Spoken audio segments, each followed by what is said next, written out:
Hey everyone, this is Shivani and you're watching Mental Dental. Dr. Ryan and I have come up with a series of videos to help internationally trained dentists navigate the US dental school application process. So in the last video, I covered how to fill out your CAAPID application. In that, we covered personal history and academic history. In this video, we're going to cover supporting information and program materials. So let's get to it. So, in the last video, I have covered how you can create your CAAPID account and fill out your personal information and academic history. So, I'll leave the link to that video in the description box below. You can check it out and complete those sections. Now we're moving on to supporting information. So, under supporting information, you will find several tabs. So, we'll begin with evaluations. Click on that. So evaluations are letters of recommendations that you have to submit to CAAPID. They usually allow you to request up to 3 letters. Most programs prefer letters from your dean, your faculty from your dental school, and the third letter can be from your experience, say clinical experience or any other experience that someone can vouch for your skills. So now let's figure out how to create an evaluation request. Click on create evaluation request.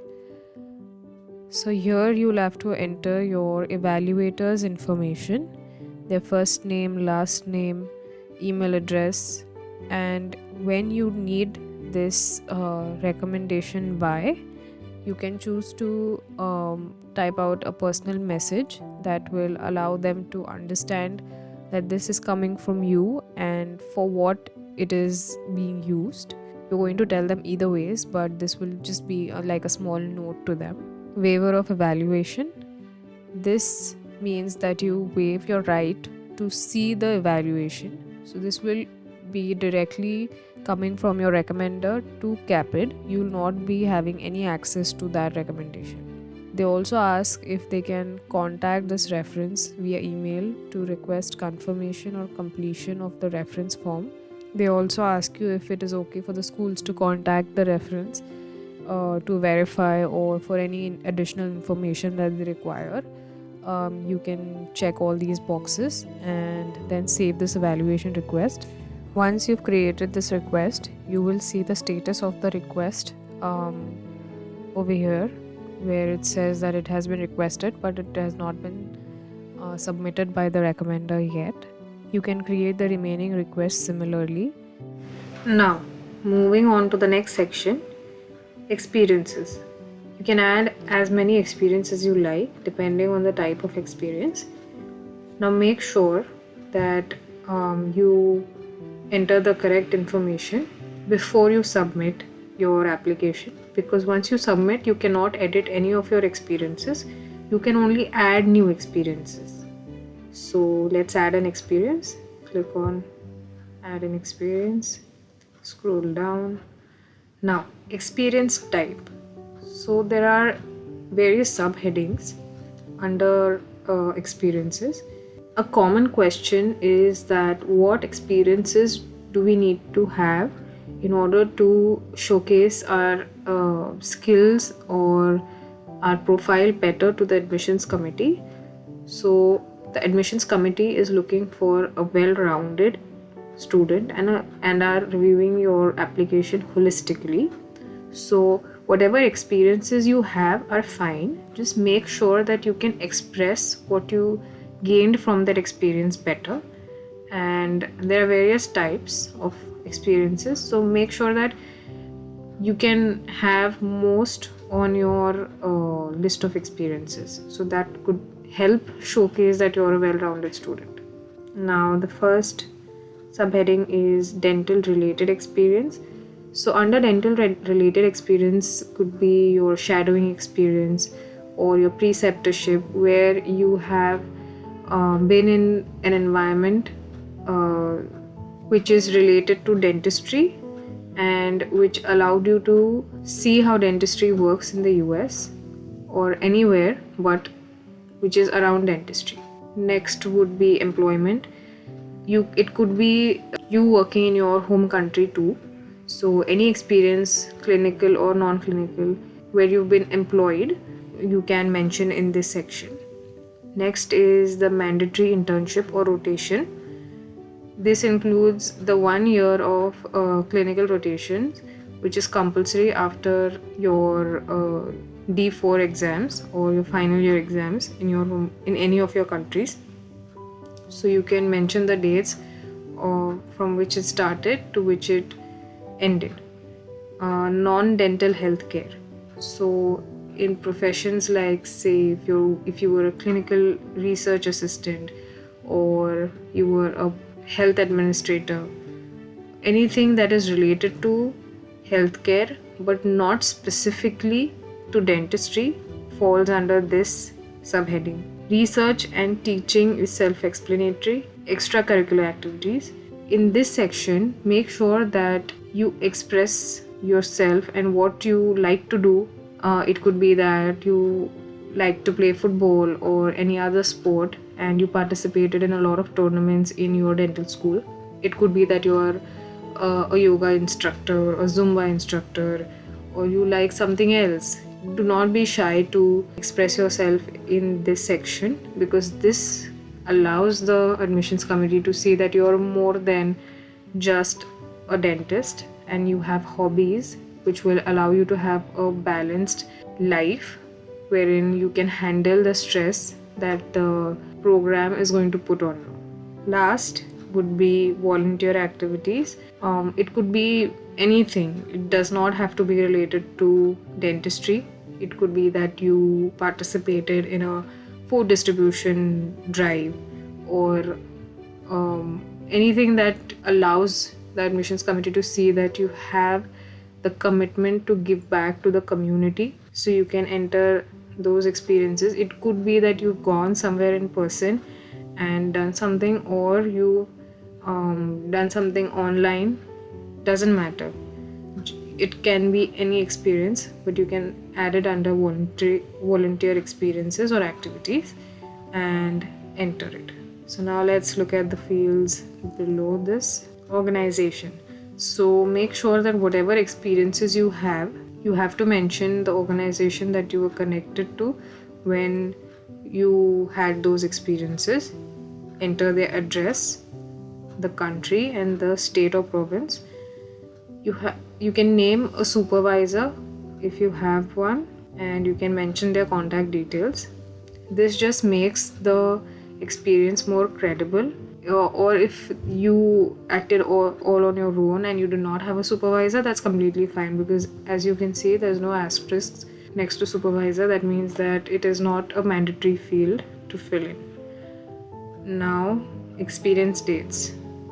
Make sure that these dates match with the dates on your documents. So make sure that that is extremely accurate, because they might be verified when you get admitted to the program. And click on status. Now if it was a full-time role that you were in, you can select full-time. If it was a part-time, select part-time. If it was temporary, it was not a permanent job or something like that, you can select temporary too. Experience details. You can enter the title, type of recognition. If you were employed, you can mention compensated. Or if you were in school, you can mention received academic credit. Or if you volunteered for a position, you can enter volunteer. Enter the average weekly hours, number of weeks and total hours. So a common question is that what is a good number of hours to have? So there is no good number of hours.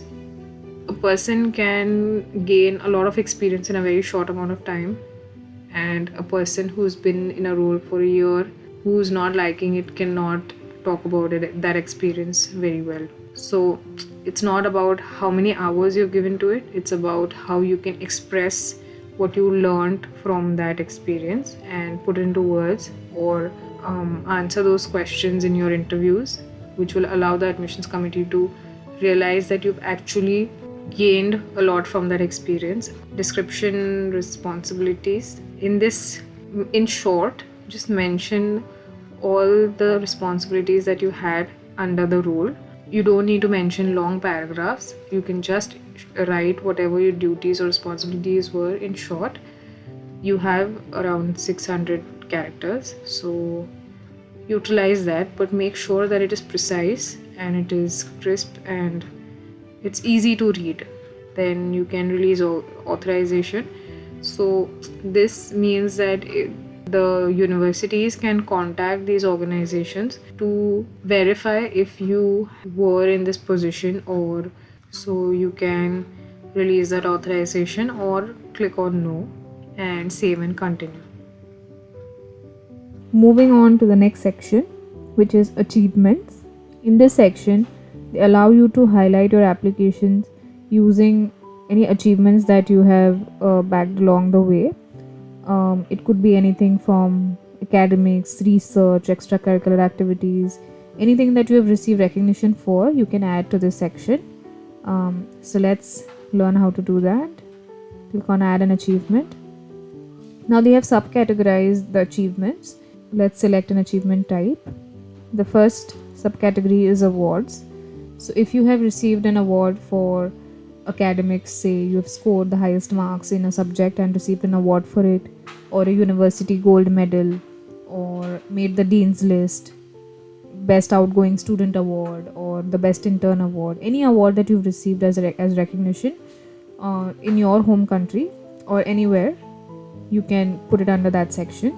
The next section is publications. If you have a paper published in your name, you can put it under this section. Presentations. If you have competed in any competitions where you've presented papers or posters and won, could be in your home country or in the US, if you've attended any conferences and presented and won, you can put it under this section. Moving on, you can enter the name of the award. It could be something like an academic excellence award or the best outgoing student award. Name of the presenting organization. If you don't want to enter that, you cannot also, because it's not a mandatory field. The issued date, it's again not a mandatory field, but you can enter it for credibility, and give a description as to why you received this award. And you can mention that so many people participated and you won out of all those people, so it shows that it was something that you achieved and how difficult it was to achieve, and you still made it. So you can describe the experience or something like that, and you can save this achievement. The next section would be licenses. You can add the licenses that you have. Professional licenses. Driver's licenses are not accepted, as they have mentioned here. You can click on add a license. It could be your dental license that you have received in your own home country, hygiene licenses, dental assisting licenses, the number. So with every license you get a registration number or a unique number that is specific to your license. You have to mention that here. The date it was issued, the country in which the license is held, and a copy of your license.